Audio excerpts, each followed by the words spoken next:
इंसान जिसमें इंसानियत ना हो। एक बार एक बहुत खूबसूरत जंगल हुआ करता था। उस जंगल का राजा एक शेर था। वो जंगल के हर जानवर को अपने बच्चों की तरह ही देखता था और इसी तरह सभी जानवर एक साथ मिलजुल कर रहते थे। एक दिन एक हाथी पेड़ से फल तोड़कर खा रही थी और अचानक उसे चक्कर आ गए और वो गिर गई। उसे गिरा हुआ देखकर जंगल के कुछ हाथी वहाँ आ गए और वो उससे उस जंगल के वैद्य के पास ले गए। बंदर वैद्य ने उसे कुछ देर देखा और कहा, इसे कुछ नहीं हुआ है, परेशानी की कोई बात नहीं है, ये माँ बनने वाली है। ये खुशखबरी सुनकर जंगल के सभी जानवर खुशी मनाने लगे। गधे ने हाथी से कहा, अरे वाह, अब बस आराम करना और मेरी तरह भारी चीजें मत उठाना। हिरन ने भी कहा, तुम मेरी तरह कूदा मत करो, आराम से चलो। मंत्री लोमड़ी ने कहा, मेरी तरह जो मिले वो मत खाना, अच्छा खाना खाओ। कौवे ने कहा, तुम्हें अगर कुछ भी चाहिए तो मुझे आवाज दे देना। ये सब सुनकर राजा ने कहा, हमारे हाथी मित्र की अब हम सबको ही मिलकर देखभाल करनी चाहिए। जंगल के सभी जानवरों का ये स्नेह उसकी तरफ देखकर हाथी को बहुत खुशी हुई।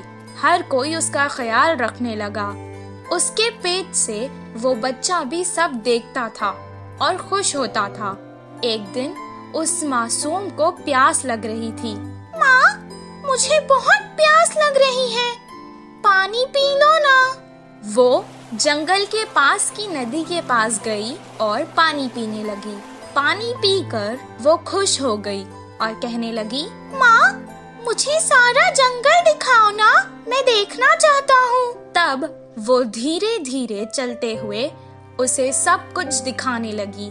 उस खूबसूरत जंगल को देखकर उसके बच्चे को बहुत खुशी हुई। अचानक वो रास्ता भटक गई और जंगल के पास के गांव में आ गई। उस गांव में 2 शरारती बच्चे रहते थे। वो हमेशा सबको सताते और खुश होते थे। गांव के मुखिया की कई डांट पड़ने के बाद भी वो ना बदले, बल्कि उनकी शरारत दिन ब दिन और बढ़ती चली गई। कुछ दिन बाद उन्होंने सोचा कि पटाखों के साथ कुछ शरारत करते हैं। तब उन्होंने वो पटाखे एक अनानास में भर डाले और रख दिए। तभी वहाँ से वो हाथी जा रही थी। पटाखों से भरा अनानास उन्होंने उस बेचारे हाथी को खिला दिया। वो खाते ही अचानक हाथी के मुंह में वो अनानास फट गया और उस बेचारे हाथी का मुंह बुरी तरह से जख्मी हो गया।